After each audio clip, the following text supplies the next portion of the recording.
this is inserts from the Civil Rights Act.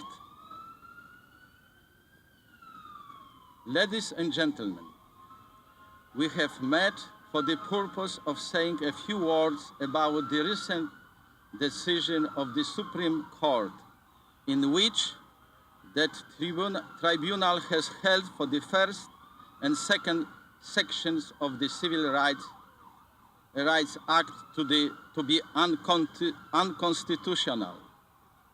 But I shall speak of the decision as I feel, in the same manner as I should speak even in presence of the court. You must remember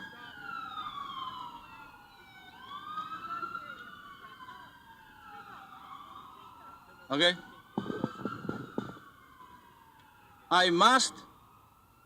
You must remember that I am not attacking persons, but opinions, no motives, but reasons, not judges, but decisions.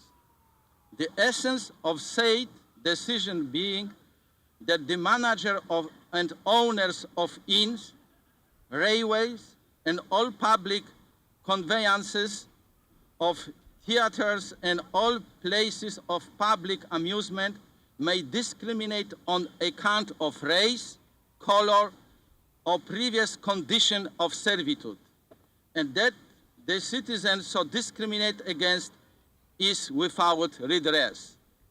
This decision takes from 7 million of people the shield of the Constitution. It leaves the best of the colored race at the mercy of the meanest of the white. It feeds fed of Asian grudge that vicious ignorance bears toward race and color. I will be approved and quoted but hundreds of thousands of unjust men.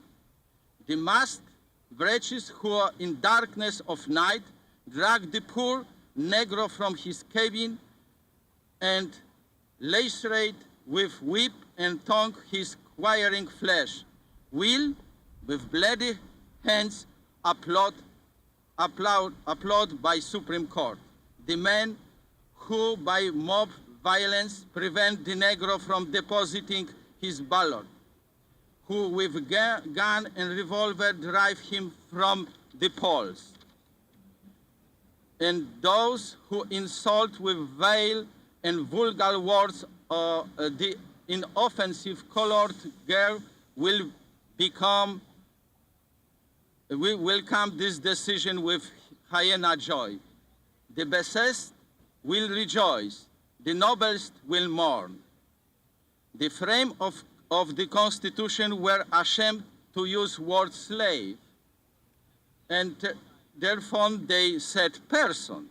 They were ashamed to use word slavery, and they evaded it by saying held to service of labor.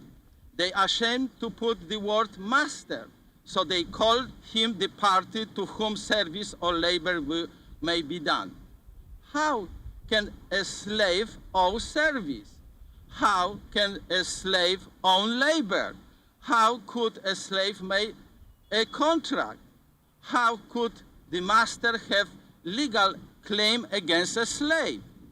And yet, the Supreme Court of United States found no difficulty in upholding the fugitive slave law by virtue of the clause.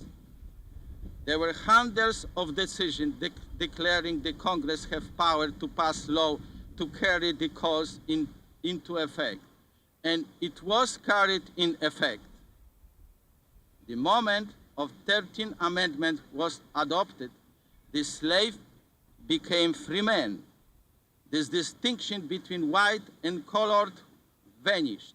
The Negroes become as though they have never been slaves, as though they have always been free, as though they had been white. They became citizens, they became part of people, and the people constituted the state, and it was the state that thus constituted that was entitled to constitutional guarantee of a republican government. These free men become citizens, become a part of state in which they live. Thank you. And next year I will do by my heart. Thank you.